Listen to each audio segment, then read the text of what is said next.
Le baron Stromboli par José Moselli. Introduction. Le baron Stromboli existe, à quoi bon le dire? Qui n'a entendu parler de lui? Ses aventures, ses exploits au cours desquels il a berné toutes les polices du monde sont dans toutes les mémoires. Cependant, rares sont les privilégiés qui ont pu approcher ce gentilhomme.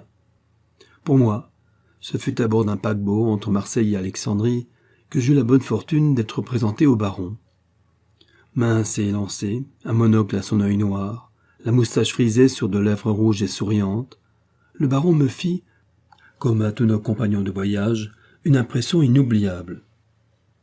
Il voyageait alors sous le nom de Carlo Alberto, et grâce à lui, la traversée nous sembla invraisemblablement courte. Causeur aussi savant que spirituel, sachant se taire à propos et perdre au jeu avec bonne grâce, le pseudo Carlo Alberto sut plaire aux hommes et se faire agréer des femmes. Dans le détroit de Messine, la tempête assaillit notre paquebot. Une vague malencontreuse enleva, au plus fort de l'ouragan, un malheureux émigrant. Le baron n'hésita pas à plonger à son secours, bien que le vent violent, la mer en furie et la nuit proche rendissent cette tentative plus que périlleuse. Nageur extraordinaire, le baron Stromboli sauva son homme. Remonté à bord, il nous charmait 1 heure plus tard en nous chantant d'une voix chaude et prenante une langoureuse romance de sa composition. Dans la soirée, nous apprîmes qu'il avait été porté 500 francs à l'émigrant sauvé par lui, aussi généreux que brave. À Marseille, le baron débarqua, emportant avec lui l'admiration et l'amitié de tous ses compagnons de voyage. Il emportait en même temps la valise de M. Constantin Mavrakopoulos d'Athènes, contenant près d'1 million de francs en titres excellents et facilement négociables. Je dois ajouter que 8 jours plus tard, M. Mavrakopoulos recevait sa valise, soigneusement empaquetée, accompagnée d'un mot fort aimable, signé baron César Stromboli, lui donnant l'adresse de la Banque de Londres où ses titres avaient été vendus. Depuis, j'ai eu, dans différentes circonstances, le plaisir toujours nouveau de revoir le baron César. Ce galant homme voulut bien m'accorder sa confiance. Il ne me cacha pas que, comme Panurge, il avait 32 manières, et quelques autres, de se procurer de l'argent. Mais, m'affirma-t-il, c'est toujours avec élégance. Chapitre 1er. Le baron Stromboli. Sur l'eau grise, moirée par la brise et que le soleil de juillet faisait luire, l'escadre poméranienne, au grand complet, était posée. En une ligne symétrique, les gigantesques cuirassés, tout blancs, sans une tache, élevaient vers le ciel les cimes parallèles de leurs mâts d'acier et le panache roux des fumées de leurs chaudières. Ils arboraient le grand pavois. Pas un de leurs cordages qui ne soutint 1000 pavillons aux couleurs hurlantes, et à leur poupe, l'aigle noir, drapé de blanc, frissonnait. Derrière les cuirassés, les croiseurs, plus longs, aux lignes effilées, puis les minces torpilleurs aux énormes cheminées. Toute la flotte poméranienne était là. À l'horizon, la ville de Piel, grise, presque noire, s'étendait sur la côte basse, et entre 2 bouées, 5 yachts de course aux mâtures invraisemblables attendaient le signal du départ. En face des navires de guerre, la multitude des yachts de toutes les nations, depuis le grand steamer à marche rapide, vaste comme un paquebot, jusqu'aux coquilles de noix montées par 2 hommes, se pressaient pour assister à la fête unique qu'est l'inauguration de la grande semaine maritime de Piel. À l'extrémité de la ligne des cuirassés, le Wesselbourn, yacht de l'empereur de Poméranie, stationnait. Sur la passerelle, Othon lui-même, vêtu de flanelle blanche, se tenait tout droit, une main crispée sur la rambarde d'acier, l'autre soutenant une paire de jumelles. Derrière lui, au milieu d'un groupe d'officiers aux uniformes couverts d'or, l'attaché naval anglais émettait à voix basse quelques pronostics sur le gagnant probable des régates qui allaient avoir lieu. Médusés par la présence de leur souverain, les officiers poméraniens ne répondaient que par de légers signes de tête. Un silence respectueux régnait. Il fut soudain troublé par le bruit d'une discussion venant du pont du yacht impérial, juste sous la passerelle. « Sa Majesté ne me recevra pas, commandant, » disait une voix rude, celle de l'officier de quart du Wesselbourn. « Et moi je vous dis que si l'empereur connaissait la gravité de ce que j'ai à lui annoncer, il m'accorderait de suite une audience. Signalez votre communication à l'amiral. Non, et prenez garde, je vous avertis que vous risquez simplement le conseil de guerre en ne m'obéissant pas, lieutenant. J'ai une consigne, je l'exécute. Eh bien, Othon II entendit. Déjà l'empereur s'impatientait. Il était arrivé en avance et souhaitait d'en avoir fini.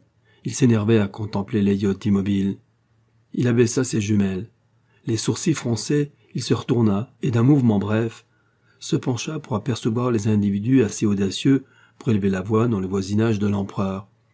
Il vit un lieutenant du Wesselbourne qui résolument tenait tête à un capitaine de vaisseau en grande tenue. Ce dernier, calme mais obstiné, continuait à demander d'être conduit devant l'empereur. Il paraissait très jeune pour son grade, 35 à 40 ans, et tout dans ses gestes, sa voix et son attitude dénotaient l'homme distingué, le gentilhomme. Othon II en fut favorablement impressionné, bien qu'il trouvât étrange la présence à son bord de cet officier supérieur. « Montez, messieurs » dit-il d'une voix brève. Le capitaine de vaisseau, sans se montrer le moins du monde ému, gravit lentement les degrés de bois conduisant sur la passerelle. Derrière lui venait le lieutenant de vaisseau tout tremblant. L'officier supérieur salua son souverain et, s'étant immobilisé, attendit. Discrètement, les officiers entourant l'empereur se retiraient à l'extrémité de la passerelle. « Qui êtes-vous » demanda le souverain. « Le capitaine de vaisseau Konrad Lauser, commandant le cuirassé Rhein. »« Pourquoi avez-vous quitté votre navire sans la permission de l'amiral ?»« Majesté, j'ai à vous faire une communication de la plus haute importance. »« C'est bien, je vous verrai plus tard. Regagnez votre navire, je vous ferai mander. » Le fracas d'une détonation interrompit l'empereur. On venait de donner le signal du départ des yachts. Les légers bâtiments, leurs voiles aussitôt établis, glissaient déjà sur l'eau grise, branchés comme d'énormes albatros. Othon II les contempla un instant et, se retournant vers Konrad Lauser, toujours immobile, s'écria. « Je vous ai dit que vous pouviez disposer, monsieur. Sa Majesté me permettra de n'en rien faire. Il faut absolument que je lui parle de suite. Il y va de l'intérêt de la marine impériale. » Le visage de l'empereur prit un aspect dur. « Que voulez-vous dire? Parlez. » Il ne m'est possible de parler que seul avec Sa Majesté. Othon II resta un instant sans réponse. Il examina l'homme qui était devant lui en se demandant s'il n'avait pas affaire à un fou. Konrad Lauser devina la pensée du souverain. « Je ne suis pas fou, Majesté, » dit-il. Mais déjà, Othon II se tournait vers le lieutenant du Wesselbourne qui, hébété, avait assisté au colloque et lui montrant l'échelle d'un geste bref, s'écria « Regagnez votre poste, monsieur !» L'officier, heureux de s'en aller, ne se fit pas répéter cet ordre et disparut. « Qu'avez-vous à me dire, capitaine ?» questionna Othon. Il contenait avec peine l'irritation qui commençait à le gagner.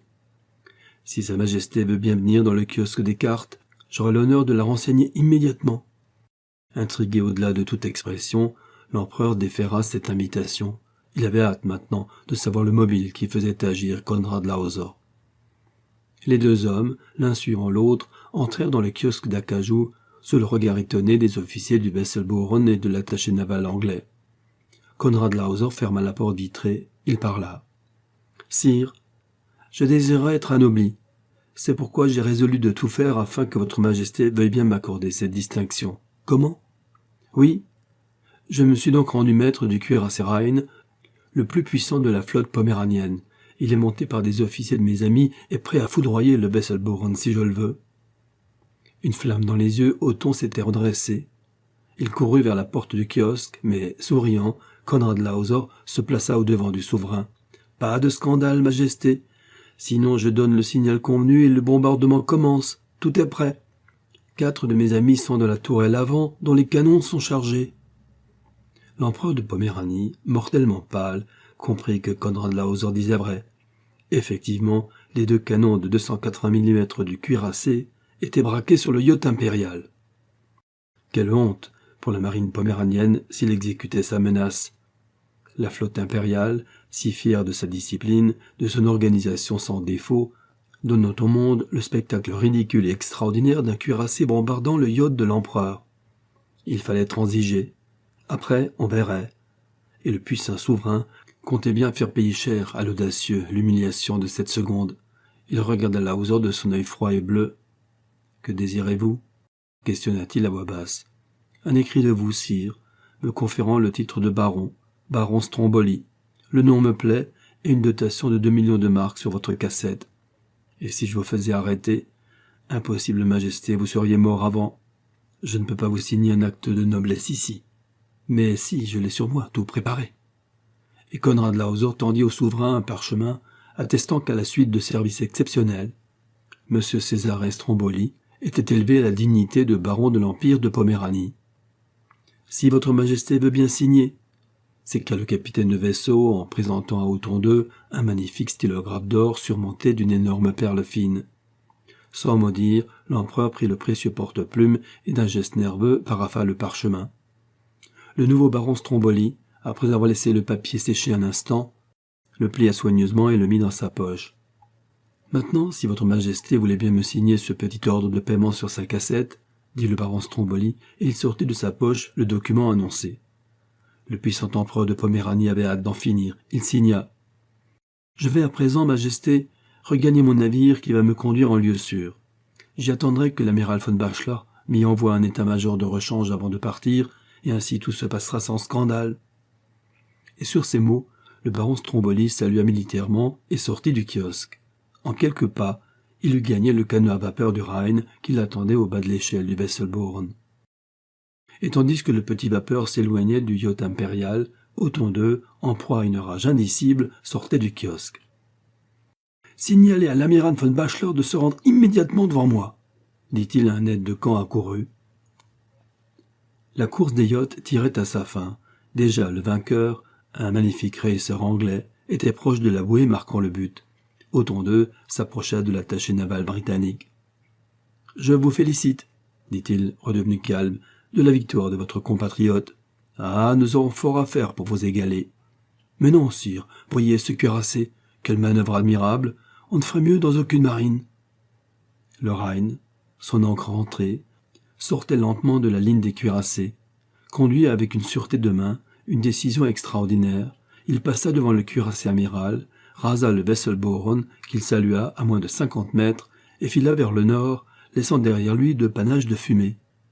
Sur la passerelle de manœuvre, Othon II aperçut le baron Stromboli lui-même, qui dirigeait l'appareillage du Rhine avec une maestria admirable. En quelques instants, le puissant cuirassé eut gagné le large.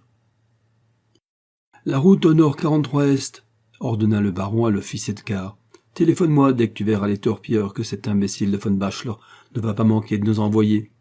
Tu feras télégraphier par sans fil que je coule le premier qui s'approche à moins de 1000 mètres. Entendu ?» Le baron Stromboli tira de sa poche un étui d'or, en sortit une fine cigarette de tabac blond qu'il alluma, et se dirigea à pas lents vers les appartements qu'il occupait à l'arrière du cuirassé. Il y arriva bientôt, jeta sa cigarette, et ayant écarté d'un geste le factionnaire qui veillait à l'entrée, pénétra dans son salon. Un élégant gentleman, vêtu en yachtman, costume de flanelle blanche rayée de noir, souliers de peau de daim, qui était assis dans un fauteuil, se dressa. « Ah, mon cher Lauser, dit-il, vous n'en finissiez plus, vous savez, je commençais à m'impatienter. J'étais venu pour vous inviter à dîner ce soir au Kaiserhof, si toutefois les nécessités du service ne vous en empêchent pas. » Le pseudo Konrad Lauser eut un léger sourire. « Trop aimable, mon cher Lord Montag. Mais comment, diable, avez-vous fait pour monter à bord malgré la consigne? Bon, avec quelques marques adroitement distribuées, on fait bien des choses ici.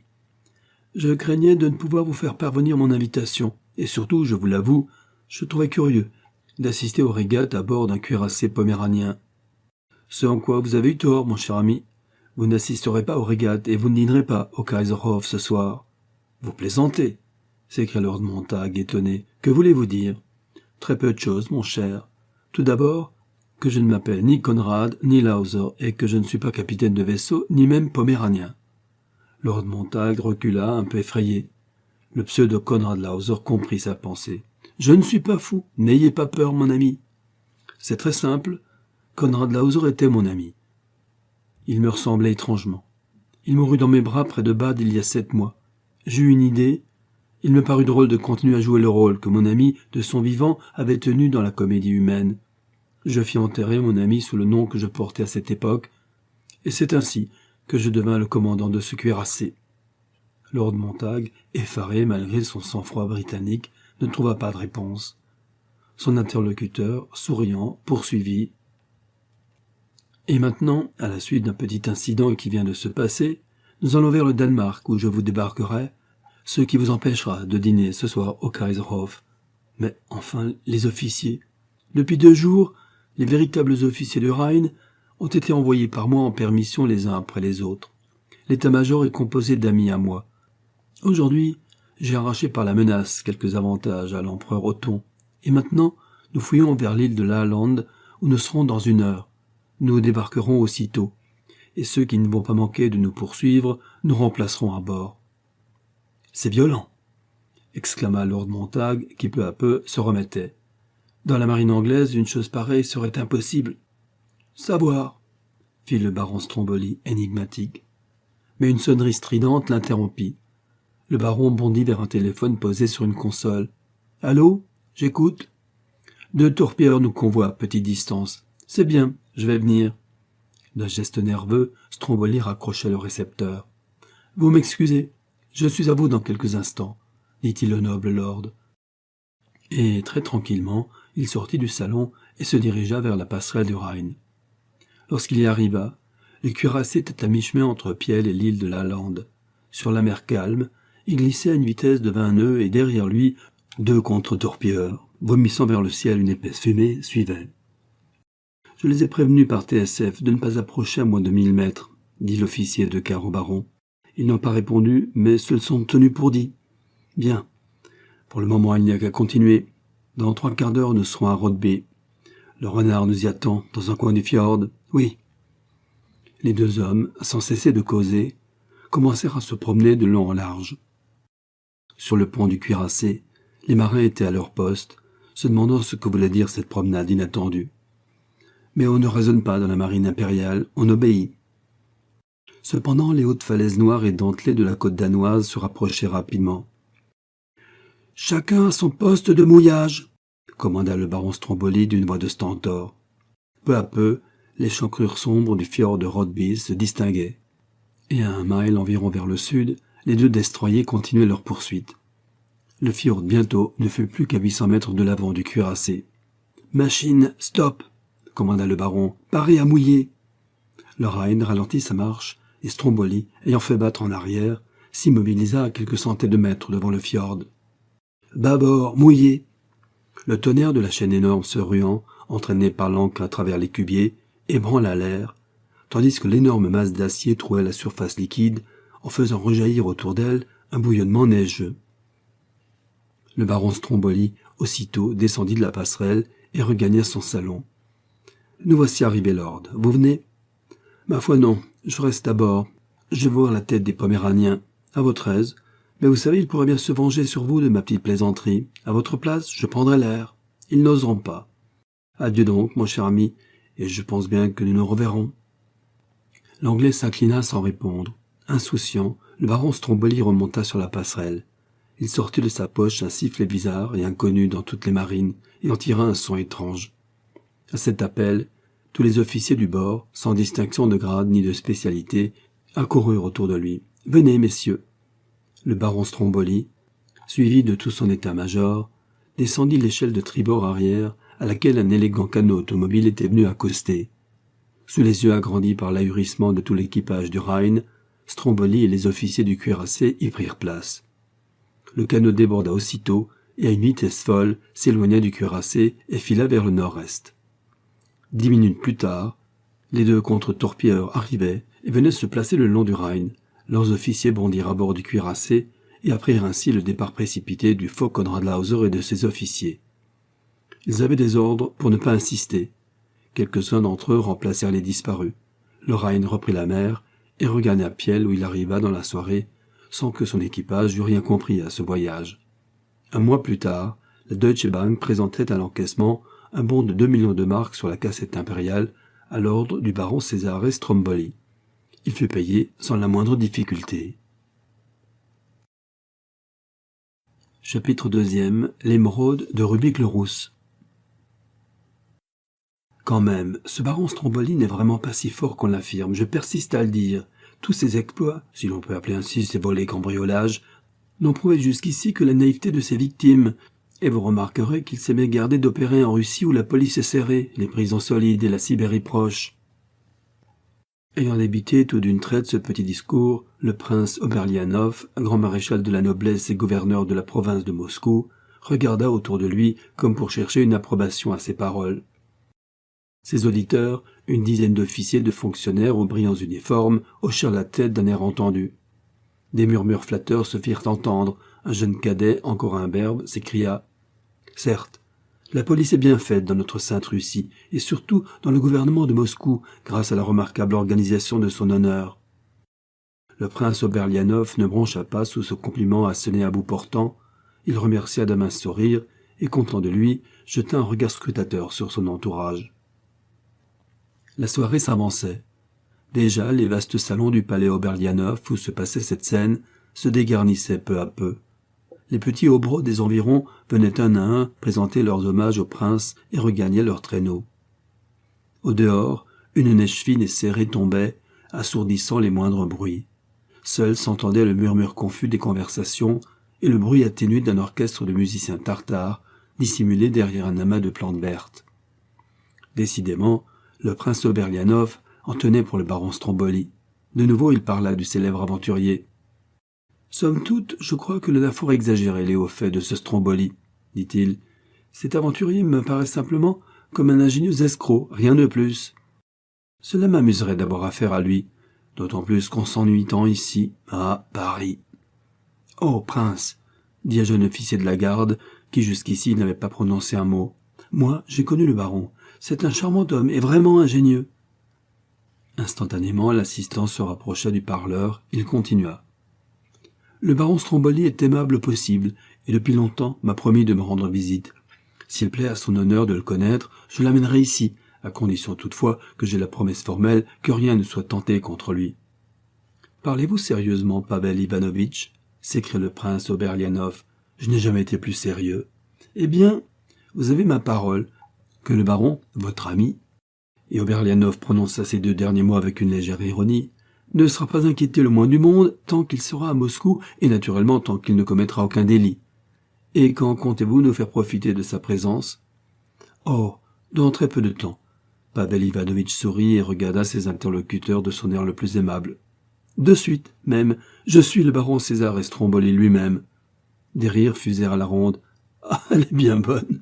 Farceur de Pavel Ivanovitch. »« Non, mais voyez-vous ce baron Stromboli, il est brun et tu es blond. » Impassible et souriant, Pavel Ivanovitch laissa passer l'avalanche de railleries et enfin répondit « Je suis vraiment le baron Stromboli, ce qui ne m'empêche pas d'être en même temps au cadet de la garde. Il y a un temps pour tout. Si le prince Oberlianov veut bien, je lui prouverai à la fois que je suis vraiment le baron Stromboli et que mes capacités sont plus grandes qu'il veut bien le croire. » Tous les yeux se fixèrent sur le prince. À la vérité, celui-ci semblait embarrassé. Il craignait évidemment d'être victime d'une mystification, auquel cas il se serait vengé immédiatement en envoyant Pavel Ivanovitch moisir au fond de quelque prison. Il hocha la tête et dit « Et comment, cher baron, puisque vous êtes baron, comptez-vous nous montrer vos étonnants talents ? Mon Dieu, je vous avouerai que je ne suis venu à Moscou que pour cela. Il y a dans la salle d'honneur de votre palais de Piatnitskaya une énorme émeraude. »« L'émeraude de Rurik le Rousse » interrompit Oberlianov. « Vous n'aurez pas l'audace. »« Précisément. J'aurai l'audace et l'émeraude. Elle ne me plaît pas énormément, je dois l'avouer, mais sa valeur est grande et cela me suffit. » « Savez-vous que vous avez un certain courage de me parler ainsi, Pavel Ivanovitch ? Pardon, baron César Stromboli. »« Stromboli, il me semble que vous dépassez les bornes. » »« De la bienséance. C'est ce que je me disais, prince. Il se fait tard, et je vais vous demander la permission de me retirer. »« Et quand croyez-vous exécuter votre projet ? Vous risquez la Sibérie, je vous en avertis. Je ne me laisserai pas dépouiller. Merci, prince. Ne craignez rien, je déteste les pays froids. » Et il n'a pas moins fallu que votre émeraude pour que je me décidasse à venir à Moscou. Le baron Stromboli s'inclina. En termes choisis, il remercia le prince Oberlianov de l'agréable soirée qu'il venait de passer en sa compagnie, et après avoir salué l'assistance, se retira. Il avait à peine franchi la porte du salon que le prince Oberlianov, d'un signe, manda auprès de lui un géant sombre et barbu, vêtu d'un uniforme vert olive, et qui se tenait à l'écart dans une empoignure. Ivan Antonovitch, chef de la police de Moscou, et l'âme damnée du prince Oberlianov. « Antonovitch, tu as remarqué celui qui vient de me saluer et de quitter le salon ?»« Oui, Pavel Ivanovitch ? Non, le baron Stromboli. »« C'est lui, en êtes-vous sûr, votre honneur ? Il me l'a dit lui-même et s'est vanté de me cambrioler. » Il s'agit de ne pas le perdre de vue. Il ne doit pas encore être sorti. Envoie des hommes à ses trousses. Par les saints apôtres, il a besoin de bien se tenir. Avant 1 heure, il sera coffré, je vous le jure. Non. J'ai promis formellement de ne pas l'inquiéter tant qu'il ne commettrait pas de délit. Surveille-le sans plus et attention. J'en réponds. Antonovitch s'élança vers la porte. Le prince Oberlianov courut vers une des hautes portes-fenêtres qui donnaient sur la façade principale du palais et était située juste au-dessus de la grande porte, afin de voir sortir le baron Stromboli. Dans le salon, les quelques officiers qui avaient assisté à la conversation entre le prince et l'aventurier se regardaient sans oser ajouter un mot. Depuis 1 mois, le faux Pavel Ivanovitch, qui arrivait de Saint-Pétersbourg et était muni de nombreuses lettres de recommandation, vivait avec eux. Beau parleur, intrépide buveur, joueur et bretteur audacieux, il ne s'était fait que des amis. Et cet homme était le baron Stromboli. Cependant, il y avait bien 10 minutes que le prince guettait la sortie du baron sans apercevoir celui-ci. Soudain, il vit Antonovitch bondir comme un fou sur le perron et, sans se soucier de la neige qui tombait toujours, courir de tous côtés avec une lanterne à la main. « Que fait cet imbécile » grommela le prince. Antonovitch revenait vers le perron, il rentra dans le palais et quelques instants plus tard, réapparaissait tout couvert de neige dans le salon. Il alla droit vers le prince Oberlianov. Sa figure exprimait le plus vif étonnement. « Il a disparu, dit-il, mais je l'aurai. 10 de mes hommes sont à ses trousses. À mon avis, il est toujours dans le palais. Personne ne l'a vu sortir. Son traîneau est parti sans lui depuis 1 heure. J'ai envoyé 2 hommes surveiller son domicile, rue Pokrovka. Je vais m'occuper moi-même de cette affaire et le fameux baron ne quittera Moscou que pour la Sibérie. Puisse-tu dire vrai? Comme je mettais en doute ses capacités, il m'a assuré qu'il s'emparait de l'émeraude de Rurik-le-Rousse, qui est dans mon palais de Pianitskaya. C'est impossible. Peut-être. À toi de l'empêcher.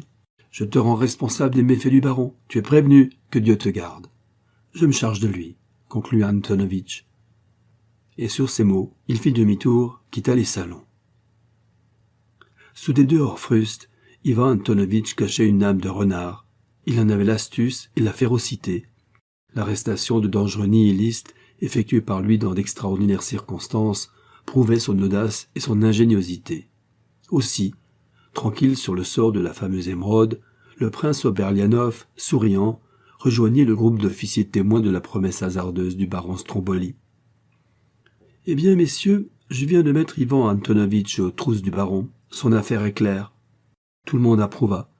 Certes, le baron n'en avait pas pour longtemps avant d'aller villégiaturer en Sibérie. Après que chacun eut émis son hypothèse sur le temps nécessaire à la capture du fameux aventurier, un à un les interlocuteurs du prince Oberlianov prirent congé de lui. Et bientôt le gouverneur de Moscou fut seul au milieu de ces vastes salons. Pensif et légèrement inquiet, malgré tout, en se remémorant la légendaire habileté du baron Stromboli, le prince regagna ses appartements. Il n'avait pas sommeil. Arrivé dans sa bibliothèque, il approcha un fauteuil de l'immense cheminée dans laquelle flambait un feu de bûche et s'y installa. Il resta ainsi pendant plus d'1 heure, à songer en regardant le bois brûler. Mais il n'y parvint pas. Il résolut alors de s'occuper et alla dans son cabinet de travail. Il s'assit devant une table d'acajou sur laquelle voisinaient une dizaine de volumes. Il en prit un au hasard et distraitement le parcourut. Peu à peu, une somnolence le prit et il s'assoupit. Soudain, il fut réveillé par la voix grave de son valet de chambre. Celui-ci tenait en ses mains un plateau de vermeil. Il parla. « Excellence, il y a là un barine qui insiste énormément pour être introduit. Il affirme que votre Excellence sera heureuse de le recevoir. » Les yeux encore brouillés de sommeil, le prince Oberlianov prit la carte de visite déposée sur le plateau que lui tendait le valet et lut « Baron César Stromboli ».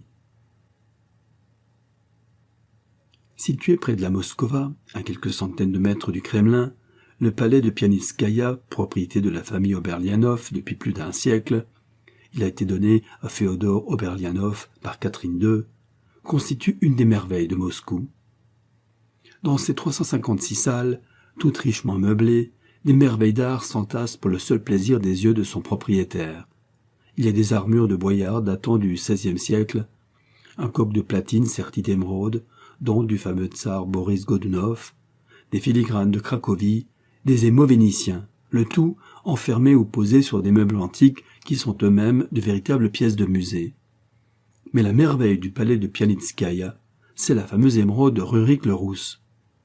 Cette pierre inestimable, d'une grosseur et d'une pureté unique, toute ronde et semblable à un œuf de lumière, a été prise aux Mongols en 853 par Rurik, le fondateur de la Russie. Celui-ci, à sa mort, en fit don à Sineus Oberlianov, un des chefs de son armée et l'ancêtre du prince actuel. Depuis, le joyau merveilleux avait été gardé dans la famille et même aux heures de pire détresse, lors de la domination mongole ou des affreuses guerres civiles du XVIe siècle, jamais aucun Russe n'osa y toucher. Ivan le Terrible lui-même, qui fit décapiter Serge Oberlianov et confisquer ses biens, craignit de porter la main sur l'émeraude de Rurik. Maintenant, elle reposait sur un coussin de soie blanche brodé d'or, enfermé dans un énorme coffre d'acier niellé, rivé au centre de la salle des portraits du palais de Pianitskaya. Et ainsi, la longue lignée des Oberlianov, depuis le farouche guerrier à demi sauvage jusqu'aux élégants seigneurs des temps actuels, semblait veiller sur elle. D'ailleurs, une garde de 12 rudes cosaques ne quittait jamais la salle de l'émeraude. Appartenant tous à ces vieilles familles originaires des terres Oberlianov, leur fidélité était connue. Bien armés, incorruptibles, l'émeraude était en sûreté sous leur protection.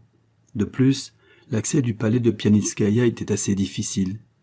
Il s'élevait au milieu d'une immense cour pavée, entourée d'une solide muraille, haute de 5 mètres, et percée d'une unique porte cochère s'ouvrant sur une voûte bordée de chaque côté d'un corps de garde toujours habité. Ivan Antonovitch savait tout cela. Aussi, bien que connaissant par ouï dire l'habileté et l'audace du baron Stromboli, était-il tranquille sur le sort de la fameuse émeraude. Cependant, il ne voulut rien négliger pour en assurer la sécurité. En sortant du palais Oberlianov, il sauta donc dans son traîneau et se fit ramener à l'hôtel de la police. Arrivé là, il choisit lui-même 20 solides policiers et leur ordonna d'aller attendre à la porte du palais de Pianitskaya. Puis il gagna son cabinet. « Betrichev et Platanov sont là ?» demanda-t-il au planton qui se tenait devant la porte. « Oui, barine. Qu'ils viennent. » Antonovitch ouvrit la porte, traversa une étroite antichambre et entra dans son cabinet de travail. Il atteignit une boîte à cigares posée sur son bureau et prit un énorme havane qu'il alluma. Presque aussitôt, la porte s'ouvrit.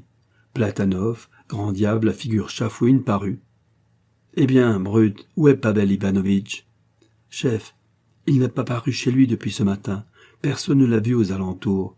C'est en vain que j'ai interrogé les dvorniks, les concierges, les maisons environnantes. » Fit Platanov. « Betrichev est resté pour surveiller la maison. C'est bon, va le rejoindre, et demain au jour, tu viendras me rendre compte de tes découvertes. File !» L'homme s'éclipsa.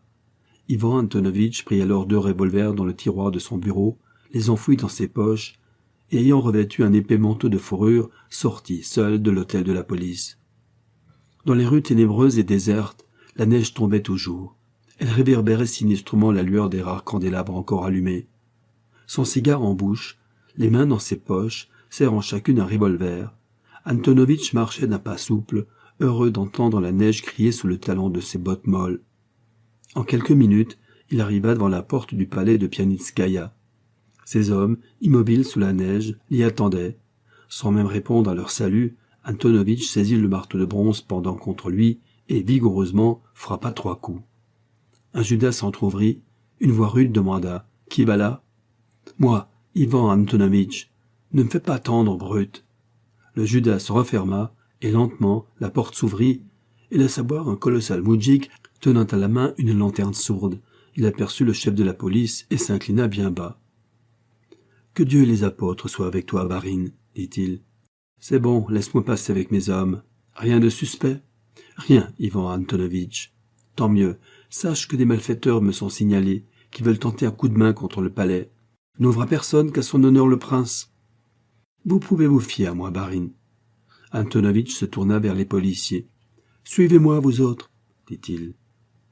À la file indienne, les 20 hommes, muets, emboîtèrent le pas à leur chef, et après avoir franchi un long couloir voûté, traversèrent l'immense cour pavée et pénétrèrent dans l'antichambre du palais. Arrivé là, Antonovitch commanda à ses hommes de l'attendre et, à pas feutrés, se dirigea vers la salle où était renfermée la merveilleuse émeraude. Cette pièce, située au centre du palais, au premier étage, n'avait qu'une seule issue que fermait une porte bardée de fer. Délibérément, Antonovitch l'ouvrit et fut aussitôt saisi à la gorge par un cosaque qui, menaçant, gronda « Qui va là ?» 2 autres colosses, munis de lanternes, l'accompagnèrent. À la lueur de leurs falots, ils reconnurent le chef de la police de Moscou, et ce fut heureux pour Antonovitch. Lâché avec force excuse, le policier voulut bien sourire et félicita les cosaques de leur zèle. « C'est très bien, mes braves. Je rendrai compte de votre conduite à son honneur. Pour cette nuit et jusqu'à nouvel ordre, vous ne veillerez pas ici. Je vous donne congé. Mes hommes vont venir vous remplacer. Comme il vous plaira, Barine, » fit le chef des cosaques. Comme tout le monde à Moscou, il connaissait le terrible chef de la police. Aussi, aucune objection ne lui vint à l'esprit. « Donne-moi la clé du coffre où est l'émeraude maintenant. » Le cosaque s'inclina et tira de sa ceinture une minuscule clé d'acier bizarrement découpée qu'il tendit respectueusement au policier. Antonovitch s'en saisit et la fourra dans sa poche. Puis il rejoignit ses hommes. À sa suite, ceux-ci arrivèrent dans la somptueuse salle et s'immobilisèrent, tandis que les cosaques de garde, après avoir salué Antonovitch, quittaient les lieux. Le chef de la police demeura seul avec ses hommes. « Mes braves, » dit-il, après les avoir fait ranger en cercle autour de lui, « vous voyez ce coffre. Il renferme une relique inestimable, la propre émeraude que Rurik, le fondateur de notre glorieuse Russie, légua aux ancêtres de son honneur, le prince Oberlianov. Eh bien, sachez qu'un bandit étranger a juré de s'en emparer. C'est un homme fourbe et audacieux, et il a déjà réussi des coups plus difficiles. Il va certainement tenter quelque chose. C'est pourquoi je vous ai fait venir ici. Vous êtes 20, vous allez vous organiser en 2 équipes de 10, qui veilleront tour à tour jusqu'à nouvel ordre. Et je vous avertis que c'est la Sibérie qui vous attend tous au cas où l'émeraude disparaîtrait. » Ayant terminé ce petit discours, Antonovitch sourit et regarda ses hommes. Ils ne bronchaient pas, les yeux fixés sur lui. 4 lampes à pétrole, fixées aux encoignures de l'immense salle, éclairaient cette scène d'une lueur blafarde et faisaient briller bizarrement les ors des cadres et l'acier du coffre renfermant la fabuleuse émeraude. « C'est donc entendu, » conclut Antonovitch. « L'émeraude vous est confiée, et je ne veux pas que vous ayez le moindre doute sur son existence. Je vais vous la montrer. » Le chef de la police moscovite tira de sa poche la clé minuscule que lui avait remise le cosaque, et après 1000 efforts, ouvrit le coffre d'acier. L'émeraude merveilleuse, posée sur son coussin de soie blanche, apparut, toute glauque, sous la lueur atténuée des lampes. « Qu'elle est belle !» murmura Antonovitch malgré lui, et il ne put résister au désir de la toucher. Il la saisit avec un respect superstitieux et la caressa de ses mains nerveuses, puis il l'éleva à la hauteur de son œil et en contempla l'admirable transparence. Les policiers s'étaient approchés et, retenant leur souffle, regardaient l'incomparable gemme. « Elle doit venir des monts Oural, » murmura Antonovitch. « Seule notre Sainte Russie produit de pareils joyaux. Regardez, mes braves. » Et tout à son enthousiasme, le chef de la police tendit l'œuvre d'émeraude au policier qui se trouvait près de lui. La précieuse pierre passa ainsi de main en main pendant quelques minutes et fut enfin rendue à Antonovitch. Délicatement, le chef de la police la déposa sur son coussin de soie blanche et, avec 1000 précautions, referma le coffre d'acier et en remit la clé dans sa poche. Puis, il alla s'asseoir dans un haut fauteuil de chêne sculpté et se prit à méditer sur les meilleurs moyens de s'emparer du baron Stromboli. Il songeait ainsi lorsqu'un des policiers s'approcha de lui et à mi-voix lui dit « Barine, j'ai une idée. Si l'on faisait insérer dans les journaux de demain une note signée du prince Oberlianov et annonçant que l'émeraude de Rurik le Rousse a été volée cette nuit, cela dérouterait certainement notre futur voleur, d'autant plus qu'il sera facile demain de cacher l'émeraude ailleurs, en lieu sûr et secret. » Antonovitch eut un frisson. Il regarda le policier et dit « Tu es un fin renard. Ton idée n'est pas mauvaise. Mais nous n'avons que le temps si nous voulons la mettre à exécution. Il est près de 2 heures. Il va falloir que tu cours si tu vas arriver à temps pour faire insérer cette annonce. Tu vas filer à l'imprimerie du Slovo et tu ordonneras de ma part au secrétaire de rédaction d'insérer la note en question. Tu iras ensuite te coucher et viendras demain à 10 heures me voir à l'hôtel de la police.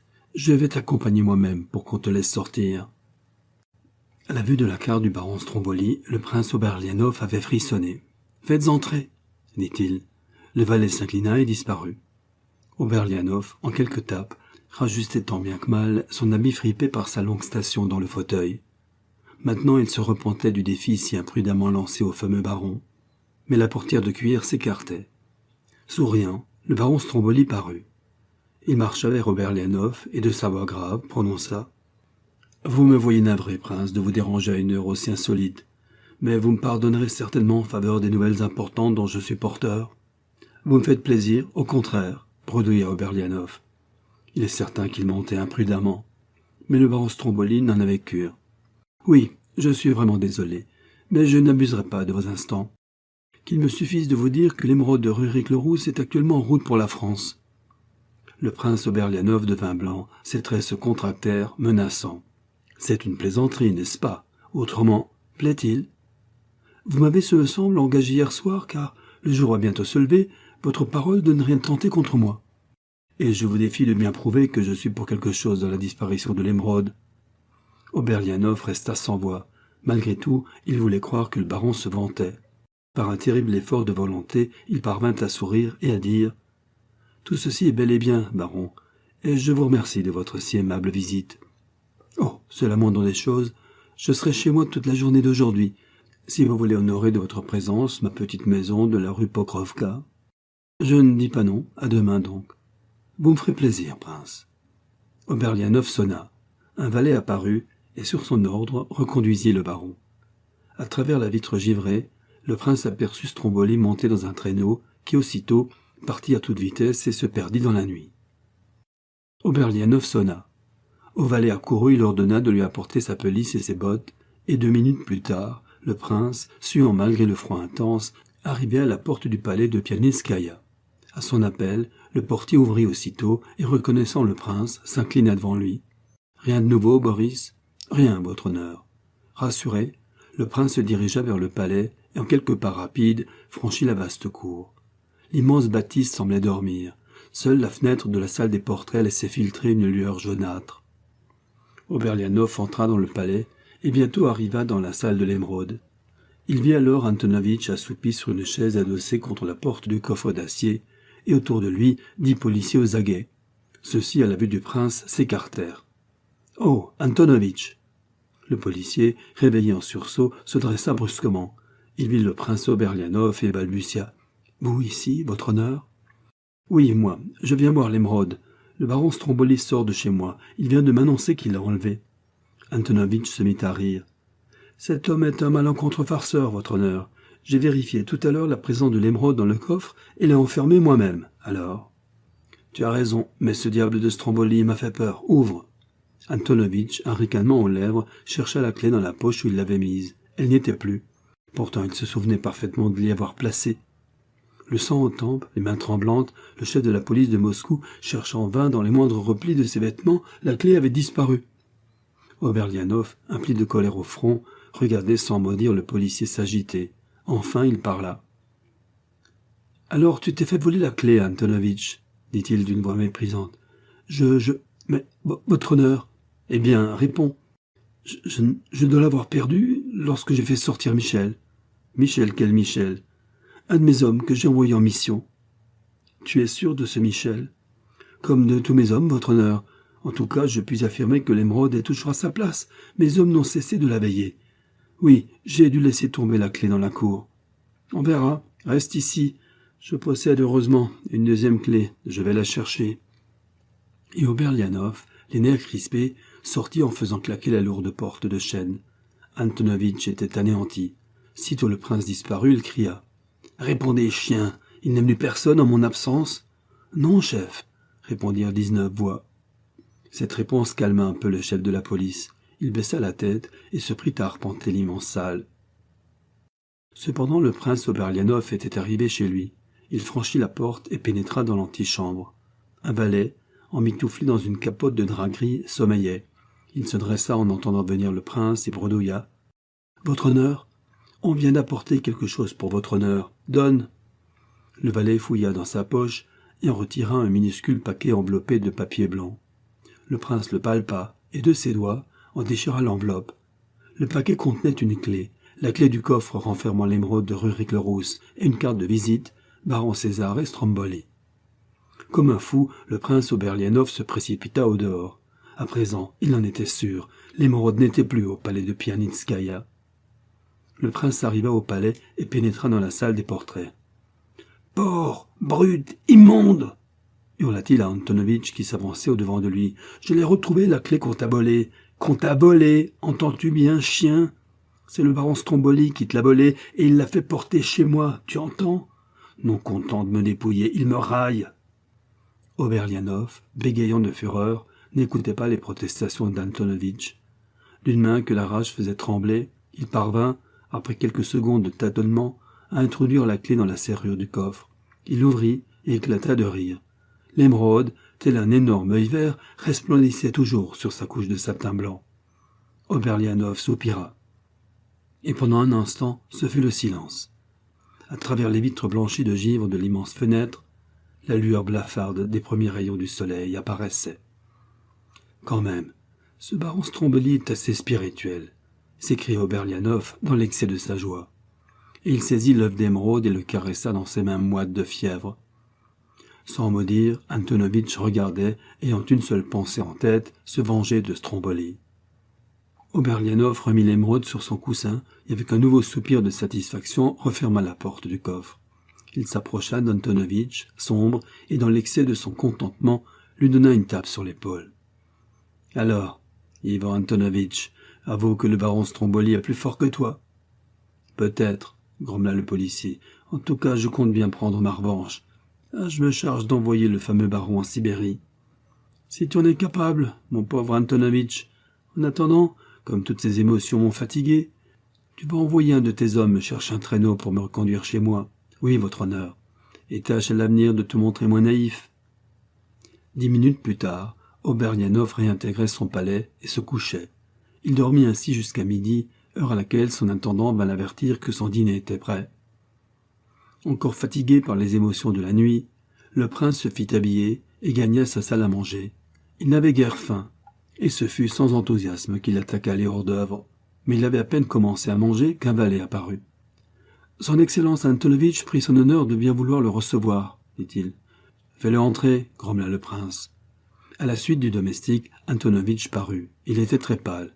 « Son honneur m'excusera de le déranger ainsi. Le policier Michel que j'avais envoyé cette nuit en mission a disparu, sans laisser de traces.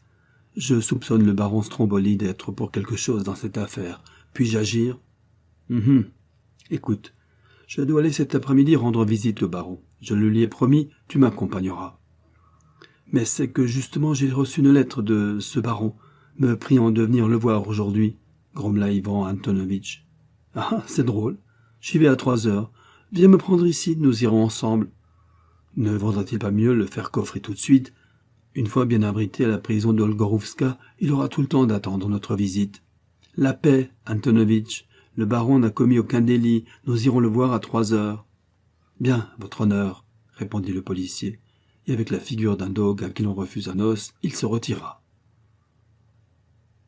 À 3 heures de l'après-midi, un traîneau attelé de 3 merveilleux trotteurs kirghizes s'arrêtait rue Prokhovka, devant la demeure de Pavel Ivanovitch, alias baron Stromboli. Le prince Oberlianov et Antonovitch en descendirent. Leur arrivée avait sans doute été signalée, car un valet s'avança à leur rencontre après avoir ouvert la grille du petit jardin entourant la maison du baron Stromboli. « Cette maison m'apparaît peu sûre, » fit Antonovitch en descendant du traîneau. « Peut-être avons-nous été imprudents en acceptant d'y venir. Enfin, j'ai une dizaine de mes hommes disséminés aux alentours, prêts à courir à mon appel. »« C'est bon, répondit Oberlianov en emboîtant le pas au laquais. Grommelant toujours, Antonovitch suivit le prince. Après avoir traversé un spacieux vestibule où brûlait un poêle de faïence, le prince et le policier, annoncés par le domestique, arrivèrent devant la porte, instantanément ouverte à 2 battants d'un salon sobrement meublé. Le baron Stromboli, vêtu d'une redingote admirablement ajustée, s'élançait déjà au-devant de ses hôtes. « Altesse, vous êtes réellement trop bonne d'être venu. C'est vraiment un grand honneur pour moi. Cher monsieur Antonovitch, je suis heureux de vous voir. »« Trop aimable, » fit le prince d'un air moitié figue, moitié raisin.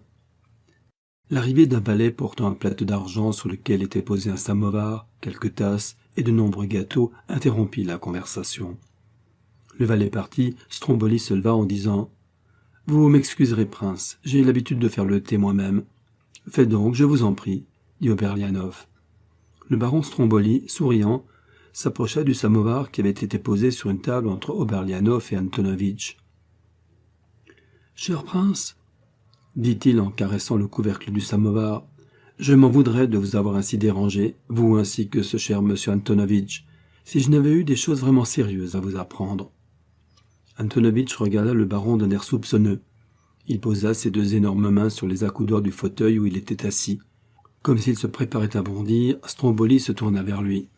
« Qu'avez-vous, cher monsieur Antonovitch? Seriez-vous souffrant ?»« Non, merci, » répondit le chef de la police moscovite d'une voix rogue. « Ah bien, tant mieux. Oui, j'ai des choses très importantes à vous apprendre, prince. D'abord, cher monsieur Antonovitch, je vous fais savoir qu'au moindre mouvement de votre part hors du fauteuil où vous êtes, il y a pour vous un désagréable coup de poignard entre les deux épaules, ce qui me serait vraiment pénible. Ne vous désolez pas. Les hommes que vous avez mis en faction autour de mon jardin dorment tous. Leur repas de midi a été drogué par mes soins. D'ailleurs, je ne vous veux aucun mal. » Antonovitch, les sourcils froncés, avait écouté jusqu'au bout. Ses muscles se tendirent. Il voulut se lancer en avant, mais avec un sifflement, une lanière entoura son cou et l'immobilisa, à demi étranglé sur son fauteuil. Deux hommes, dissimulés sous une tenture, venaient d'apparaître sans que personne fît attention à eux, et avaient ainsi réduit le chef de la police à l'impuissance. Sur un signe du baron Stromboli, ils disparurent de nouveau. Oberlianov n'avait pas bougé. « Je vois, prince, que vous êtes plus raisonnable que ce policier, et que vous savez ce qu'est l'hospitalité d'un gentilhomme. Vous ne courez aucun danger chez moi. Je veux le croire, monsieur. N'en doutez pas. Or, maintenant que M. Antonovitch ne peut plus m'interrompre, je vais pouvoir m'expliquer. Deux mobiles m'ont obligé à m'emparer de l'émeraude Rurik-le-Rousse. D'abord, et c'était suffisant, la valeur intrinsèque de cette admirable pierre. Ensuite, votre mauvaise opinion de mes capacités. Et alors, vous avez sans doute pensé me séquestrer pour que je vous livre l'émeraude? Quelle erreur est la vôtre, prince? Dans quelques minutes, vous allez pouvoir vous en aller, sans aucune restriction de ma part. Un philosophe français a dit « On se lasse de tout, excepté de savoir ». J'ai donc pensé que vous seriez de cet avis et que vous aimeriez savoir comment votre émeraude a passé dans mes mains. Vantardise. Que non, la voici. Et le baron Stromboli tira de la poche de son pantalon l'unique, la merveilleuse, l'indescriptible émeraude de Rurik-le-Rousse. Il rit aimablement. C'est bien elle, n'est-ce pas? Comment? Oui, c'est elle. Eh bien, prince, que pensez-vous de mes capacités et de celles de votre chef de police? Vrai, cela ne m'a pas été bien difficile de m'emparer de l'émeraude. Ce n'est pas pour rien que je vous ai averti de mon projet. Je comptais bien qu'aussitôt prévenu, vous feriez augmenter d'une manière quelconque la surveillance du palais de Pianitskaya. Lorsque je vous quittais, je ne sortis pas de votre palais. Mais grâce à l'aide d'un de vos valets, il est parti ce matin pour la France, je changeai de costume et revins dans le salon. Dissimulé sous une tenture, je vous entendis charger Antonovitch de me surveiller. Lorsque cet homme astucieux sortit de votre palais, je le suivis à l'hôtel de la police. Je l'y vis entrer. Et quelques instants plus tard, j'aperçus les 20 policiers que ce cher Antonovitch envoyait au palais de Pianitskaya. C'est bien la moindre des choses, n'est-ce pas, lorsqu'on tente une affaire aussi importante que celle-ci? C'est bien la moindre des choses, dis-je, de mettre quelques atouts dans son jeu. Aussi, vous ne serez pas étonné de savoir que sur ces 20 policiers, 2 étaient à mes gages. Je suivis la petite troupe et, à l'angle d'une ruelle, je réussis à frôler un de mes hommes et à lui faire comprendre de me joindre. Ce fut facile. Il resta en arrière, et bientôt nous fûmes seuls. Ainsi que je l'avais deviné, Ivan Antonovitch, afin d'être plus sûr de la fidélité des gardiens de l'émeraude, envoyait des hommes à lui les remplacer. Cela modifia mes projets. Je dois vous l'avouer, prince, mon plan d'abord était de faire naître plusieurs incidents au palais de Pianitskaya afin de vous donner des doutes sur la sécurité de la garde de votre émeraude, de telle sorte que vous la fassiez changer d'emplacement. À la faveur de ce transfert, je comptais vous subtiliser l'émeraude au cours d'un incident quelconque que j'aurais fait naître, et afin que l'on ne s'aperçût aussitôt de la disparition de la pierre, laisser en son lieu et place un bloc de verre de même dimension, de même poids et de même couleur que j'avais fait fabriquer en Bohême à cette intention. Tel ne fut pas le cas. Ayant appris les intentions de ce digne Antonovitch, je combinai immédiatement un plan audacieux. Il a réussi. Il pouvait échouer, mais il faut bien essayer. Je continue. À la faveur de la nuit, je changeai de vêtements avec Michel Yurevski. Vous ai-je dit qu'il s'appelait Michel Jurewski? Cela n'a d'ailleurs aucune espèce d'importance, car ce brave garçon est parti lui aussi respirer un air étranger. Une fois habillé en policier, je m'appliquais, grâce à une mignonne trousse portative qui ne me quitte jamais, à me faire la tête de ce brave Jurewski. Une longue pratique m'a donné une certaine habileté à me grimer. Monsieur Antonovitch peut en témoigner, bien que j'effectuais cette opération en pleine nuit à l'allure incertaine d'une lanterne sourde. Enfin, passons. Ressemblant à Jurewski comme son frère jumeau, je filai à toutes jambes vers le palais de Pianitskaya, où je rejoignis mes pseudo-camarades. Que vous dirais-je de plus? Ivan Antonovitch arriva et nous fit entrer dans la salle du palais où se trouvait l'émeraude.